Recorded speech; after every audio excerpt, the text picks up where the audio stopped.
मैंने उससे ब्रेकअप कर लिया। लगभग 2-3 महीने के बाद 2-3 महीने हमारे ब्रेकअप को हो ही रहा था। तो उसने मेरे फ़ोटोज़ को फेसबुक पे, इंस्टाग्राम पे, ट्विटर पे, ऑनलाइन वेबसाइट पे, मतलब कि अच्छा, प्राइवेट फोटो जो आपने टाइम एक्सपेंड किया था दोनों। हाँ, उसने उस फ़ोटो को सारे सोशल नेटवर्किंग ऐप पे अपलोड कर दिया था और अजीब तरह की बातें लिख करके उस पर डाला करता था। मोबाइल का इस्तेमाल ज़्यादा कीजिएगा और दिमाग का इस्तेमाल कम कीजिएगा, तो आपका कौन सा वीडियो वायरल हो जाएगा, कौन सा फोटो इंटरनेट पर आ जाएगा, कोई नहीं जानता है। समझे कि नहीं समझे? उसने मुझे 2 बार प्रेग्नेंट करके छोड़ दिया था। पता चला घर वालों को? जी नहीं। घर वालों को आप नहीं बताइए। जी नहीं। घर वालों को तो आपको बताना चाहिए था ना, इतनी बड़ी बात हो गई थी। और मुझे वो उसके बाद भी वो मेरे को फ़ोन करता था, व्हाट्सएप में गंदी गालियाँ देता था, इंस्टाग्राम पे गंदी गालियाँ देता था, जो मैं आपको बता नहीं सकती हूँ। अभी मैं गांव में खड़ा हूं और आधुनिक युग में क्या क्या हो रहा है उसका अंदाजा नहीं लगाया जा सकता है। अगर आपको लड़की फंसाना है तो उसके लिए डेटिंग ऐप का यूज़ कीजिए। अगर आपको शादी करना है तो शादी ब्याह वाला ऐप का यूज़ कीजिए। अगर आपको सुहाग रात मनाना है तो उसका भी यूज़ कीजिए। अगर आपको घूमने जाना है तो उसका भी यूज़ कीजिए। तो मतलब अनेकों प्रकार के ऐप आ गए हैं और उसके जरिए लोग क्या क्या करते हैं आप समझ सकते हैं। ये ऐप जो है पहले शहरों में हुआ करता था, मेट्रो सिटी में इसका ज़्यादा उपयोग हुआ करता था, लेकिन अब ये छोटे छोटे शहरों और गांव में भी आ गया है। अगर किसी को ब्याह करना है तो लोग, लड़कियां पढ़ी लिखी होती हैं, वो जो मैट्रिमोनियल ऐप होता है उस पर अपना रजिस्ट्रेशन करती हैं और उसके तहत लड़कों से मिलती हैं, बातचीत करती हैं, उनका एक रिलेशन होता है, फिर उसके बाद शादी ब्याह की बात होती है। मतलब अनेकों प्रकार के काम होते हैं। शादी से पहले पता नहीं क्या क्या हो जाता है। हमें एक मैसेज मिला, एक सूचना मिला कि एक गांव में, हम गांव का नाम आपको बताएंगे, एक लड़की है, उसके साथ बहुत बड़ा फ्रॉड हुआ, बहुत बड़ा धोखा हुआ। आधुनिक युग में इस आधुनिक जो एप्लीकेशंस आए हैं उससे, तो हम सोचे कि आपको दिखाया जाए और आपको समझाया जाए कि क्या क्या होता है। देखिए, प्यार करना, मोहब्बत करना, शादी करना, ब्याह करना कोई गलत बात नहीं है, लेकिन अगर गलत होने लगे इन ऐपों के द्वारा तो फिर इस पे आवाज़ उठाना बनता है। तो हम आपको एक लड़की से मिलवाएंगे, उनके साथ ये घटना घटी है और हम इसके बारे में आपको बताएंगे। बने रहिए, हम चलते हैं। तो आधुनिक युग में फेसबुकिया प्यार, इंस्टाग्रामिया प्यार, पता नहीं कौन कौन प्यार, और शादी ब्याह के लिए अनेकों प्रकार के वेबसाइट, डेटिंग ऐप। तो ये जो आया हुआ है, ये समाज का रूपरेखा बदल दिया है। लोगों को लगता है कि इस पे हम लड़का ढूंढ लेंगे, इस पे हम किसी अमीर लड़के से शादी कर लेंगे, पता नहीं अनेकों प्रकार के धारणा होती है। तो एक मेरे साथ बहन बैठी हुई, इनके साथ एक समस्या है, तो हम जानने की कोशिश करेंगे। क्या नाम हुआ आपका? मेरा नाम खुशबू है। खुशबू, सबसे पहले ये बताइए कि आप कहाँ के रहने वाले हैं? मैं पटना की रहने वाली हूँ। पटना की रहने वाली हैं। तो ये बताइए कि फिर आप झारखंड में कैसे? मैं झारखंड में पढ़ाई करने के लिए आई हूँ। क्या पढ़ रही हैं झारखंड में? मैं झारखंड में ग्रेजुएशन की पढ़ाई कर रही हूँ। लगभग 2 साल से यहाँ पर रह करके मैं अपनी ग्रेजुएशन की पढ़ाई कर रही हूँ। अच्छा, तो 2 साल से ग्रेजुएशन की पढ़ाई कर रही हैं, तो ऐसा क्या हो गया कि आपको मीडिया को इन्फॉर्म करना पड़ा, मीडिया को बुलाना पड़ा अपनी कुछ बातों को बताने के लिए? मेरी जो फैमिली थी वो थोड़ी गांव, मतलब कि गांव, उनका सोच जो था वो थोड़ा गांव वाले लोगों के जैसा था। वो लोग मेरी शादी किसी गांव के घर में कराना चाहते थे। इसलिए मैंने ये बात अपनी फ्रेंड्स को शेयर किया, तो उन्होंने मुझे बताया कि तुम्हें अगर शादी करनी है तो तुम ऑनलाइन अपना वेबसाइट बना सकती हो, उसमें तुम रजिस्टर कर सकती हो, उसमें अपना तुम फ़ोटो अपलोड कर सकती हो। तो मैंने वही किया और फिर। अच्छा, आपने क्या किया कि घर वाले आपके चाह रहे थे कि मतलब उनके हिसाब से शादी हो जाए आपकी, और गांव में, लेकिन आप गांव में शादी नहीं करना चाह रही थी, शहर में शादी करना चाह रही थी। इस वजह से आपने कोई ये जो ऑनलाइन वेबसाइट होता है जिस पे शादी ब्याह फलाना ढिमकाना जो होता है, उस पर आपने दोस्तों के कहने पे रजिस्ट्रेशन करवा दिया है ना? उसके बाद क्या हुआ? उसके बाद मुझे एक लड़के ने डेट। आप डरिए मत, बिल्कुल भी डरिए मत, डरने की ज़रूरत नहीं है। आपका हम फेस ब्लर कर देंगे, आपका फेस नहीं दिखेगा, तो आपको डरने की ज़रूरत नहीं है किसी से भी, कितना बड़ा भी तुर्रम खान क्यों ना हो, आप निश्चिंत रहिए। तो मुझे मेरे फ़ोटो और मेरे प्रोफाइल देख करके एक लड़के ने आपको मतलब मैसेज किया उसमें? जी हाँ। और उसने फिर मैंने उसका प्रोफाइल चेक किया तो वो काफ़ी रिच उसके प्रोफाइल में क्या लिखा हुआ था? उसके प्रोफाइल को मैंने देखा तो लगा कि वो काफ़ी रिच फैमिली का था और किसी हाईएस्ट कंपनी में काम करता है, just like a software engineer. जी। तो फिर वो जहाँ काम करता था। ये परेशान हो रही हैं, ये घबरा रही हैं बोलने में। आप इनके दर्द को समझ सकते हैं दोस्तों कि जब किसी के साथ घटना घटी हो तो आपको बोलने में कितनी तकलीफ होगी, वो भी ऑन कैमरा। तो जहाँ तक मैं समझ पाया, आपने उनके प्रोफाइल को देखा, आप अट्रैक्ट हो गए, उनके प्रोफाइल में लिखा था सॉफ्टवेयर इंजीनियर, तो फिर आप लोगों का बातचीत वहाँ से शुरू हो गया। जी हाँ, और वो फिर पहले तो हम लोगों ने एक दूसरे को नंबर दिया। और उसके बाद फिर हमारा व्हाट्सएप में बात करना स्टार्ट हुआ। फिर वो मुझसे मिलने के लिए भी कभी कभी रांची आया करता था और हम लोग डेट पे भी जाया करते थे और साथ में क्वालिटी टाइम स्पेंड करते थे। और जैसे कहीं अगर घूमने जाना हुआ तो हम लोग साथ में ही जाते थे। लेकिन अच्छा, ये बताइए, रुकना चाहूँगा कि जब आप लोग ऑनलाइन बात करना शुरू की, फिर आप लोगों ने नंबर एक्सचेंज कर लिया, आपने व्हाट्सएप पे बात शुरू कर दिया, आप लोग व्हाट्सएप पे बात करने लगे, उसके बाद फिर आप उससे वो मिलने रांची आए। वो कहाँ पे रहते थे भाई साहब? वो रहने वाले थे दिल्ली के। अच्छा, तो आप मतलब दिल्ली के रहने वाले थे, तो दिल्ली से फिर रांची में आपसे मिलने के लिए? जी हाँ। तो मिलने के लिए आपसे आए तो क्या ये सारी बातें आपके घर वालों को मालूम थी? जी नहीं, उन्हें नहीं पता। घर वालों को आपने बताया नहीं था? जी नहीं। तो यहाँ पर मिलने आया, उसके बाद आगे बताइए। तो वो मुझसे मिलने के लिए आया और फिर हम लोग साथ में घूमने के लिए जाया करते थे, साथ में क्वालिटी टाइम स्पेंड करते थे। और फिर कुछ दिन मेरे साथ रहता और फिर अपने काम फिर वापस चला जाता। ऐसे कंटिन्यूली वो मुझसे मिलने के लिए आता रहा। और जब हम लोग कुछ टाइम तक साथ रहे और जब मैंने उससे शादी की बात कही तो मैंने उससे पूछा कि तुम्हारा घर कहाँ है? तो वो बोला कि पटना। तो मैंने उससे पूछा कि पटना में कहाँ पे तुम्हारा घर है? तो वो बोला कि तुम कहाँ। तो उसने मुझसे पूछा कि घबराइए मत, मतलब अच्छा, जहाँ तक आप भी पटना की और फिर आपने उनसे पूछा कि आपका घर कहाँ है, तो वो भी पटना का बोला है ना? तो फिर आगे क्या हुआ?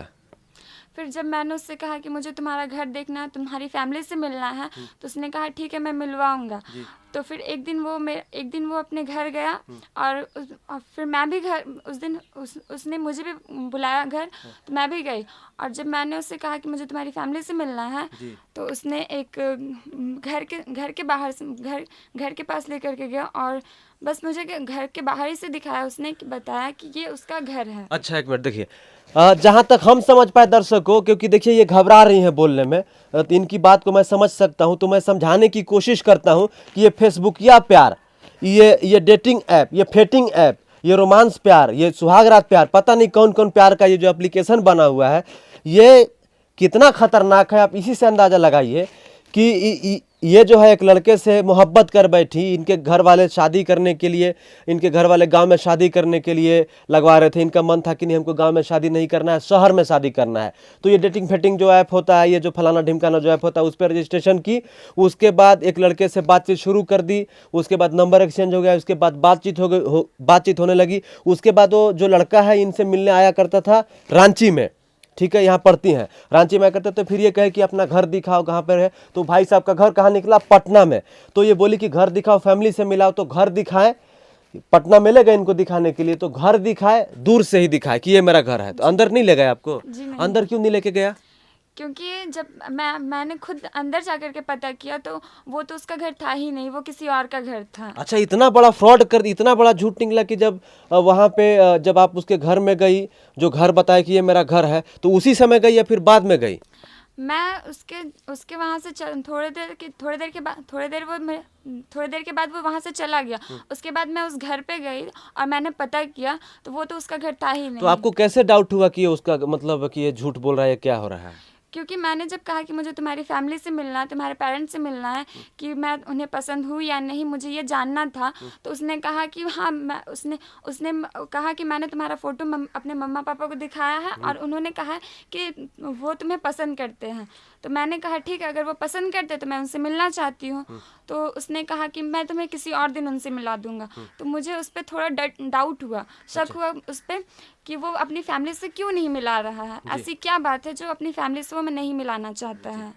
जी एक मिनट रुकिए। देखिए दर्शकों, अगर आप कोई भी भाई बहन अगर वीडियो देख रहे होंगे तो सबसे पहले ये गौर कीजिएगा, आप रिलेशन में आते हैं, डेटिंग ऐप पे आइए या कोई भी आदिवादी शादी.com जो भी है जहाँ पर भी कीजिए कोई समस्या नहीं, लेकिन जांच पड़ताल जरूर कीजिए।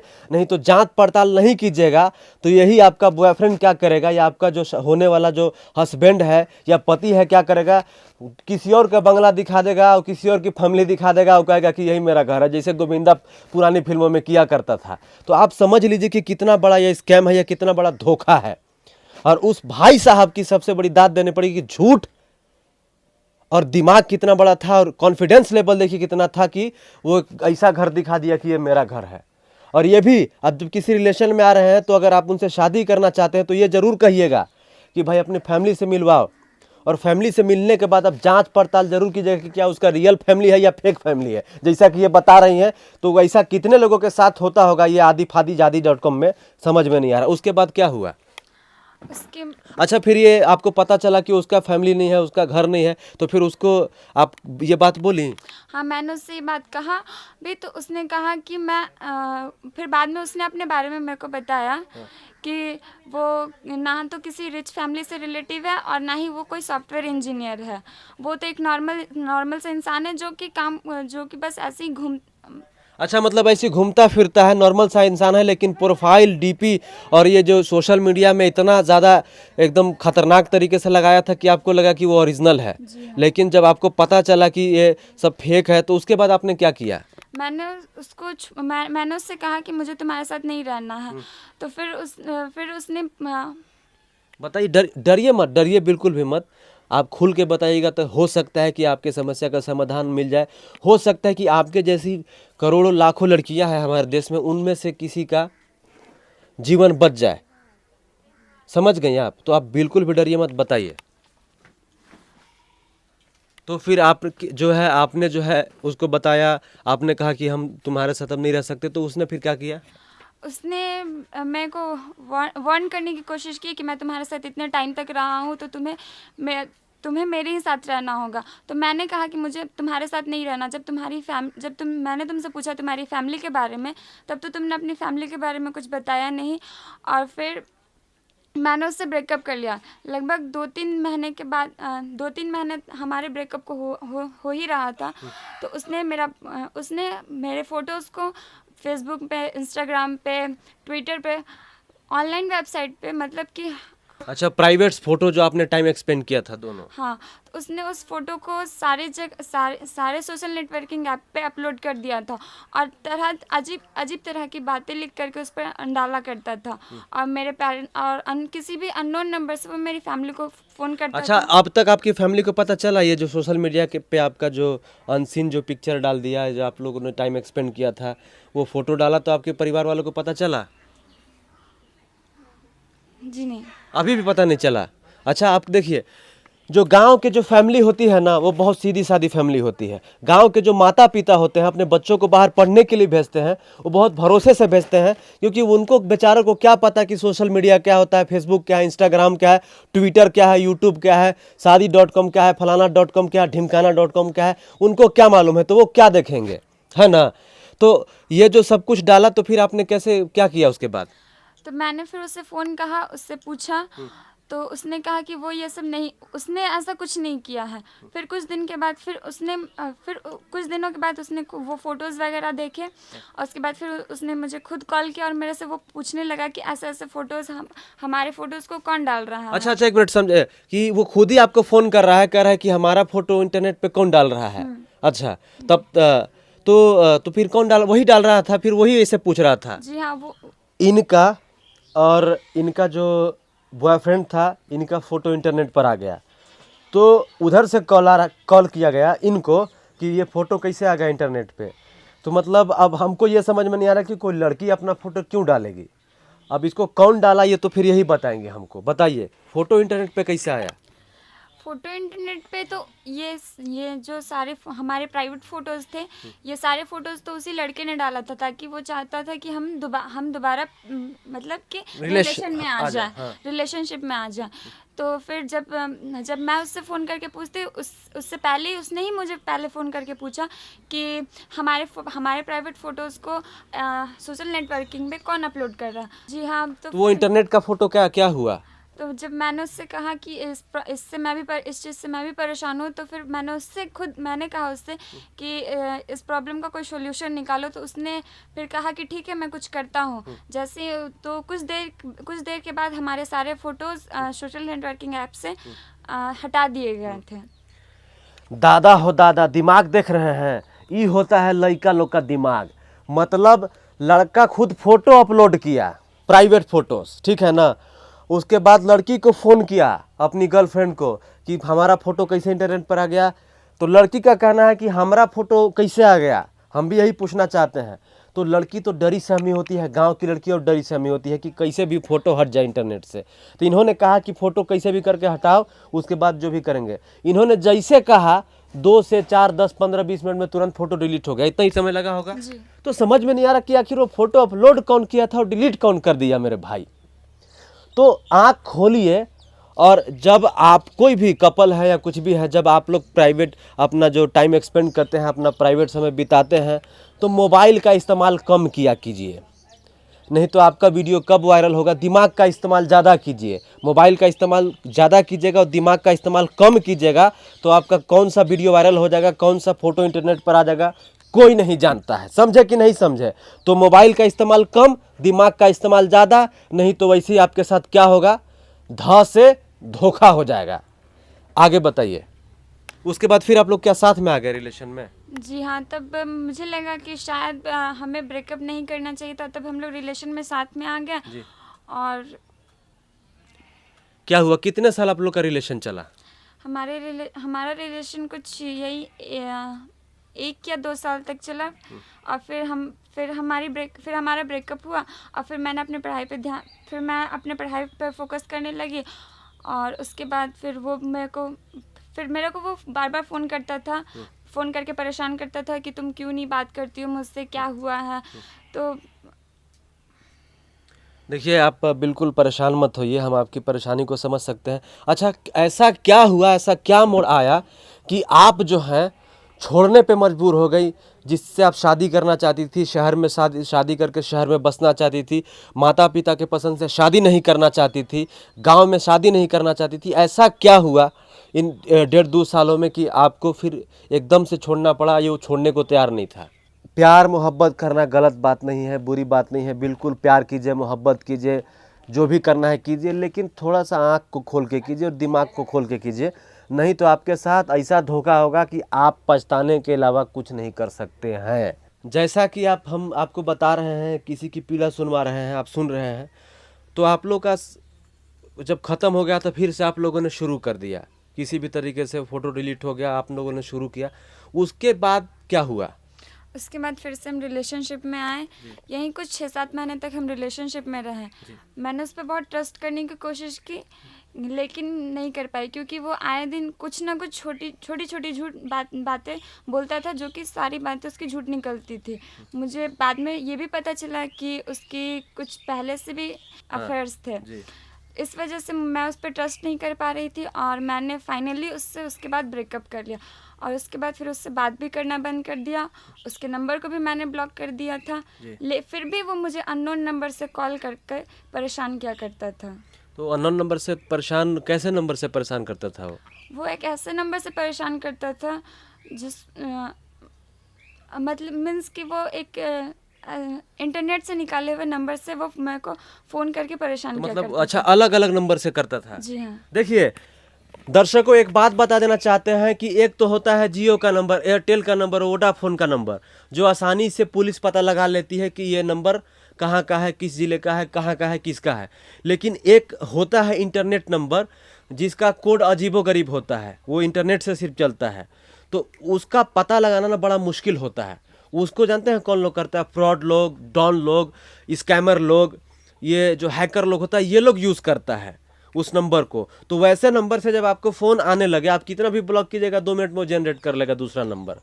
तो फिर आप कितना ब्लॉक कीजिएगा? तो फिर ऐसे कितने नंबर से आपको परेशान करता था वो?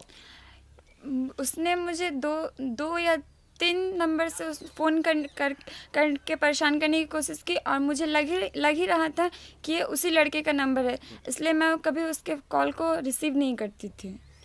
2-3-4 बार आपके पास मैसेज आया, आपने ब्लॉक किया, उसके बाद भी ख़त्म नहीं हुआ? जी नहीं। क्यों? मुझे वो उसके बाद भी वो मेरे को फ़ोन करता था, व्हाट्सएप में गंदी गंदी गालियाँ देता था, इंस्टाग्राम पे गंदी गंदी गालियाँ देता था, जो मैं आपको बता नहीं सकती हूँ। तो इतना नंबर कहाँ से, कौन से नंबर से इतना फ़ोन करता था? वो जिस भी नंबर से व्हाट्सएप करता था, मैंने जितनी बार भी कोशिश की पता करने की, पुलिस से हेल्प लेने की कोशिश की, तो बताइए, पुलिस के पास गई थी आप? जब वो मुझे गंदी गंदी गालियाँ दे रहा था व्हाट्सएप पे, इंस्टाग्राम पे, तब मैंने पुलिस का हेल्प लिया। तो आगे क्या हुआ? तो उस नंबर को पुलिस भी ट्रस्ट नहीं कर पाई, क्योंकि वो एक इंटरनेट से जनरेटेड नंबर था वो? जी हाँ। जी, फिर आगे? उसके बाद पुलिस ने मुझसे पूछा कि आपको किसी पर शक है, तो मैंने उससे बताया कि हाँ, मुझे इस लड़के पर शक है। तो फिर पुलिस ने मुझसे एक एक बात पूछी कि आप लोग मतलब पुलिस ने आप लोग के बारे में पूछा कि क्या आप लोग के साथ हुआ, कैसे कैसे क्या क्या बताई पुलिस को? पुलिस ने पहले तो मुझसे उस लड़के के बारे में उस लड़के के बारे में पूछा, उसका नाम पूछा, तो मैंने हर चीज़ बताया। और फिर मतलब कि मैंने जितने सारे टाइम से उसके साथ स्पेंड किए, सब कुछ बताया, और कुछ ऐसी पर्सनल बातें भी मुझे बतानी पड़ी जो क्या पर्सनल बातें हैं, बता सकती हैं आप? जब इतना बता दिए तो हमारे दर्शकों को बताइए कि क्या है, क्योंकि जो लाखों करोड़ों लड़कियां हैं, जो गांव की लड़कियां हैं, जो छोटे शहर की लड़कियां हैं, जो आज सोशल मीडिया पर एक्टिव हैं, जो इस सोशल मीडिया के चकाचौंध में कहीं खोई हुई हैं, उनको ज़रा मैसेज है, क्या क्या ऐसी बातें हुई कि जो पुलिस को बतानी पड़ी? बताइए, आप घबराइए मत। उसने मुझे जी बताइए। उसने मुझे 2 बार प्रेग्नेंट करके छोड़ दिया था। देखिए, आप रोइए मत, थोड़ा सा शांत रहिए। देखिए दर्शकों, ज़रा आप इस बात से अंदाज़ा लगाइए कि किसी लड़की की पीड़ा क्या होगी जब उसके साथ कोई लड़का प्यार में आके शादी करने के बहाने देके, शादी करने के झांसे देकर 2-2 बार प्रेग्नेंट कर दे और उसको टॉर्चर करे, परेशान करे। उस लड़की पे क्या बीतती होगी, ज़रा आप समझ सकते हैं। ये रो रही हैं और मुझे बहुत बुरा लग रहा है। आप सभी से मैं विनती करता हूं कि सोशल मीडिया का इस्तेमाल कीजिए, मैट्रिमोनियल ऐप का इस्तेमाल कीजिए, कोई समस्या नहीं है, लेकिन थोड़ा सा समझदारी का इस्तेमाल ज़रूर कीजिए। नहीं, अगर समझदारी नहीं कीजिएगा तो आपके साथ ऐसा धोखा होगा कि आप उस धोखे से उबर नहीं सकते हैं, ये हम दावे के साथ कह सकते हैं। आप समझ लीजिए कितनी बड़ी बात है जी कि 2-2 साल आप रिलेशन में हैं, 2-2 बार आप प्रेग्नेंट हो जाइएगा और लड़का पता नहीं कहाँ गायब हो जाएगा, फुर हो जाएगा, पुलिस भी ट्रेस नहीं कर पाएगा। तो समझिए वो लड़का कितना शातिर होगा, वो इंटरनेट के दुनिया का माहिर इंसान होगा। देखिए, किसी भी रिलेशन में ना अनेकों प्रकार के दुख और घटनाएं होती हैं। देखिए, जो रिलेशनशिप में जब जाता है इंसान, जब ब्रेकअप होता है तो कभी कभी इंसान छोड़ के आगे मूव ऑन कर जाता है, लेकिन कभी कभी ना, देखिए, एक होता है मेंटल टॉर्चर। और मेंटल टॉर्चर में क्या होगा ना, आप किसी को दिखा नहीं सकते हैं, किसी को भी नहीं दिखा सकते हो, आप खुद फील कर सकते हैं कि मेंटली हम कितना टॉर्चर हो रहे हैं। एक होता है फिजिकल टॉर्चर, जिसको आपको चोट लगा है, यहाँ मार दिया, यहाँ पीट दिया, वो सब कोई देख सकता है। लेकिन जो मेंटल टॉर्चर होता है, आपको हमेशा ये लगा रहेगा जिसके साथ आप रिलेशन में हैं, जिसके साथ आप एक फ़ैद के साथ शादी करने की शादी करने की बात हो रही हो, शादी करने के लिए आप रेडी हो, आपके दिमाग में हमेशा ये चलता रहेगा कि उसके पास आपके प्राइवेट्स फ़ोटो हैं, उसके पास आपके बहुत सारी जो पर्सनल चीज़ें हैं, पूरा डिटेल मालूम है। उस चीज़ को लेकर आप हमेशा परेशान रहिएगा और हमेशा एकदम दुख में रहिएगा। तो ये समस्या है। सोशल मीडिया का फ़ायदा और नुकसान तो है ही, लेकिन हमको जहाँ तक लगता है फ़ायदा के साथ साथ नुकसान भी बहुत ज़्यादा है। तो इसीलिए आप प्यार मोहब्बत कीजिए, लेकिन आँख और कान जरूर खुला रखिए, नहीं तो दिक्कत हो जाएगी। और मैं विनती करना चाहता हूँ आप सभी से कि जो भी ऐसा करते हैं कि ऐसा मत कीजिए। अच्छा, ये बताइए कि आप जो गांव की लड़कियां हैं। अच्छा, इसके बाद भी आपके घर वालों को पता चला ये बात? पता चला घर वालों को? जी नहीं। तो घर वालों को आप नहीं बताई है? जी नहीं। घर वालों को तो आपको बताना चाहिए था ना, इतनी बड़ी बात हो गई तो। क्योंकि मैं अपनी गलती पे खुद शर्मिंदा हूँ, इस वजह से मैं उन्हें बता करके और शर्मिंदगी पर नहीं डालना चाहती थी। अच्छा, तो जो हमारे जो दर्शक हैं उसमें बहुत सारे गांव की जो लड़कियां हैं छोटे शहर, उनको क्या कहना चाहिएगा? मैं उनको यही कहना चाहूँगी, अगर वो सोशल नेटवर्किंग ऐप का इस्तेमाल करती हैं तो थोड़ा सोच समझ के इस्तेमाल करें, और अगर किसी भी वेबसाइट पे अपना फ़ोटो डालते हैं या कोई भी शादी ऐप पे अपना फ़ोटो डालते हैं, अकाउंट्स बनाते हैं, तो प्लीज़ अगर आप किसी भी लड़के को, आपको कोई भी लड़का डेट करता है, अगर आपको कोई भी लड़का पसंद आता है तो उसके बारे में अच्छे से जान ले, उसके घर के बारे में जान ले, ताकि जो गलती मेरे साथ हुई है वो आपके उन लड़कियों के साथ ना हो। जी देखिए, ये जो क्या नाम बताई थी आप? खुशबू बहन को इंसाफ मिलना चाहिए, और मैं विनती करता हूं कि भाई जो भी ऐसा इनके साथ किया है इनके पास आइए और माफ़ी मांगिए, क्योंकि ये आगे बढ़ चुकी हैं, ये मूव ऑन कर चुकी हैं। अभी भी इनको कभी कभी मैसेज आता है, जैसे कि मुझे पता चला है। क्या बोल रही हैं? आता है क्या? जी आता है ना? जी। तो अभी भी आता है। तो मैं विनती करना चाहूँगा कि जो भी अंकित हैं भाई, मैसेज मत करो, ये आगे लाइफ में बढ़ चुकी हैं, आप भी आगे बढ़ जाओ ना। लड़कियों की कमी है क्या इस देश में? तो फिर से यही कहूँगा कि सोशल मीडिया का इस्तेमाल कीजिए, कोई समस्या नहीं है, हम भी करते हैं, आप भी करते होंगे, लेकिन आँख और कान खोल के कीजिए। बने रहिए हमारे साथ, देखते रहिए भोकाल टीवी न्यूज़। जय हिंद, वंदे मातरम।